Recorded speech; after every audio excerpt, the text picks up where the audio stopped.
కాకా సేవలు చిరస్థాయిగా స్మరించుకునేలా చేస్తామన్నారు మంత్రి హరీష్ రావు. కేంద్ర మంత్రిగా, కార్మిక నేతగా, దళిత సంఘాల నాయకుడిగా పేదల కోసం కాకా ఎంతో చేశారని గుర్తు చేశారు. సింగరేణి కార్మికుల జీవితాలను నిలబెట్టారని చెప్పారు. రామగుండం ఎరువుల ఫ్యాక్టరీ, విద్యుత్ ప్లాంట్ కోసం తన వంతు కృషి చేశారని చెప్పారు హరీష్ రావు. దీక్ష సమయంలో కేసీఆర్ కు కాకా ధైర్యాన్నిచ్చారని చెప్పారు.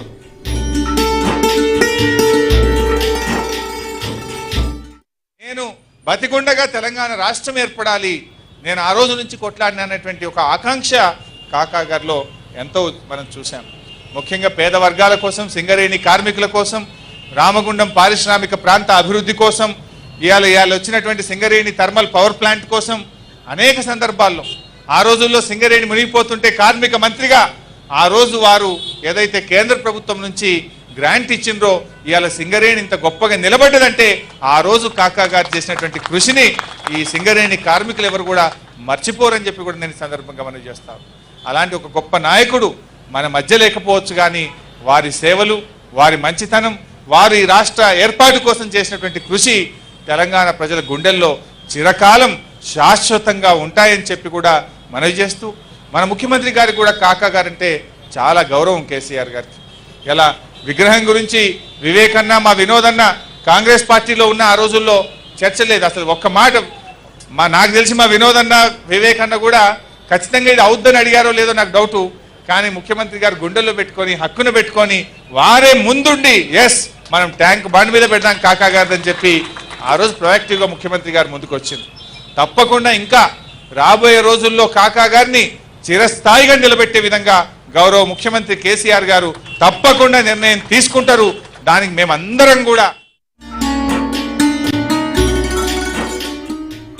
కార్మిక పక్షపాతిగా పేద ప్రజల అభ్యున్నతికి కాకా ఎంతో కృషి చేశారని ఆయన కుమారుడు మాజీ ఎంపీ వివేక్ అన్నారు. సింగరేణి సంస్థను కాపాడటం, రామగుండ ఎరువుల ఫ్యాక్టరీ కోసం ప్రయత్నించారని చెప్పారు. హైదరాబాద్ నగరంలో ఎంతో మంది పేదలకు ఇండ్లు కట్టించారని వివేక్ గుర్తు చేశారు. విశాఖ సంస్థలోనే ట్రేడ్ యూనియన్ స్థాపించి కార్మికుల సంక్షేమానికి కృషి చేశారని చెప్పారు. ఎప్పుడు కూడా పేద ప్రజల గురించి కొట్లాడి ఇక్కడ హైదరాబాద్ సిటీలో 75,000 గుడిసెలతో పాటు అనేక కార్యక్రమాలు బీద ప్రజలకు చేయడం జరిగింది. అలాగే డాక్టర్ బిఆర్ అంబేద్కర్ కాలేజ్లో 2,000 విద్యార్థులకు సంవత్సరానికి ఒక్క పైసా డొనేషన్ లేకుండా వారు ఆ కాలేజు నడిపించడం జరిగింది. కార్మికుల పక్షాన ఉండి కార్మికుల హక్కుల గురించి కొట్లాడడం జరిగింది. నేను 1986లో కూడా విశాఖ ఇండస్ట్రీస్ సంస్థ పెట్టినప్పుడు యూనియన్ స్థాపించింది మా నాన్నగారు మా ఫ్యాక్టరీలో విశాఖ ఇండస్ట్రీస్లో. వారు అలానే ఎప్పుడు కూడా కార్మికులకు కొట్లాడుతూ 1995లో కూడా సింగరేణి సంస్థ BIFRలో ఉంది, మూత వేస్తారని చెప్పినప్పుడు పివి నరసింహారావు గారు ప్రధానమంత్రితో మాట్లాడి NTPCతో 400 కోట్ల రూపాయలు రుణం ఇప్పించి సింగరేణి సంస్థను అప్పుడు కాపాడడం జరిగింది. ఫర్టిలైజర్ కార్పొరేషన్ ఆఫ్ ఇండియా రామగుండంని కూడా రీఓపెన్ చేయాలని చెప్పి మా నాన్నగారు చాలా కృషి చేయడం జరిగింది. అప్పుడు జైపూర్ పవర్ ప్లాంట్ కూడా 2000 మెగావాట్స్ పవర్ ప్లాంట్ కూడా శాంక్షన్ చేయించడం జరిగింది. మా నాన్నగారికి ఒక తపన ఉండే, తెలంగాణ ప్రాంతంలో మంచిగా రైతులు అభివృద్ధి కావాలని చెప్పి అప్పుడు కూడా ప్రాణహిత చెవల గురించి వారు అప్పుడు రాజశేఖర్ రెడ్డితో ఎంతో ఒత్తిడి. బొల్లారంలోని డాక్టర్ అంబేద్కర్ వెల్ఫేర్ అసోసియేషన్ ఆధ్వర్యంలో కాకా జయంతి వేడుకలు ఘనంగా జరిగాయి.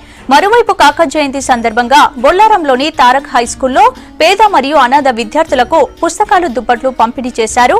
సన్నిహిత ఆర్గనైజేషన్ నిర్వహించిన ఈ కార్యక్రమానికి కాకా కుమారులు మాజీ ఎంపీ వివేక్ హాజరయ్యారు. పేదలు, వెనుకబడిన వర్గాల విద్యాభివృద్ధికి కాకా ఎంతో కృషి చేశారని అన్నారు వివేక్. ఆయన చూపిన బాటతోనే తాము కూడా పయనిస్తున్నామని చెప్పారు.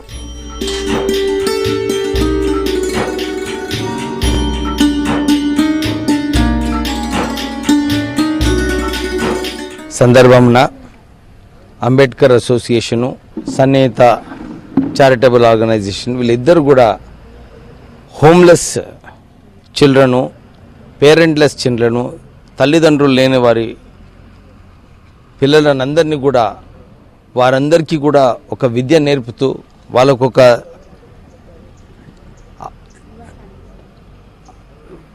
అప్రోచ్ ఇన్ లైఫ్, అంటే వాళ్ళందరికీ కూడా ఒక తీరు చూపించటానికి వీళ్ళు ఏదైతే ప్రయత్నం చేస్తున్నారో వీళ్ళకు నిజంగా అభినందనలు చెప్పాలి. ఎందుకంటే ఇలాంటి వీళ్ళు ఎంత చక్కగా ఇప్పుడే పాడినారు. వీళ్ళందరికీ కూడా ఒక భవిష్యత్తు ఇప్పించడానికి ఏదైతే వీళ్ళందరూ కూడా కార్యాచరణ తీసుకుంటున్నారో నిజంగా హ్యాట్స్ ఆఫ్, కంగ్రాచ్యులేషన్స్ మీ అందరికీ. ఎందుకంటే చాలా తక్కువ మంది బీద ప్రజల గురించి ఆలోచించి వారి గురించి చేస్తారు. మా నాన్నగారు కూడా అదే ఆదేశించారు, మీరు ఇండస్ట్రీ పెట్టినప్పుడు మీరు ఎప్పుడు కూడా బీద ప్రజలకు ఏదో ఒక కార్యక్రమం చేయమని చెప్పి వారు మాకు ఆదేశాలు ఇచ్చారు. మంచిగా నాకు గుర్తుంది, ఇప్పుడే ఉమేష్ చెప్పినప్పుడు ఆ పెన్షన్ స్కీమ్ పెట్టినప్పుడు నేను సిఐ ప్రెసిడెంట్ అందరు కూడా వచ్చి ప్రైవేట్ కంపెనీస్ అన్నీ కూడా మూతపడిపోతాయి పెన్షన్ ఇస్తే అని చెప్పి చాలామంది అపోజ్ చేశారు.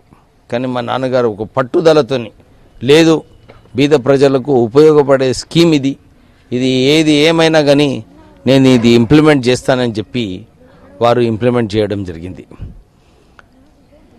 ఇప్పుడు ఇంతకుముందు ఉమేష్, ఉదయ్, మా రామదాస్ గారు, కృష్ణ గారు వీళ్ళందరూ కూడా ఈ చక్కటి కార్యక్రమం, ఎందుకంటే ఇంతమంది పిల్లలకు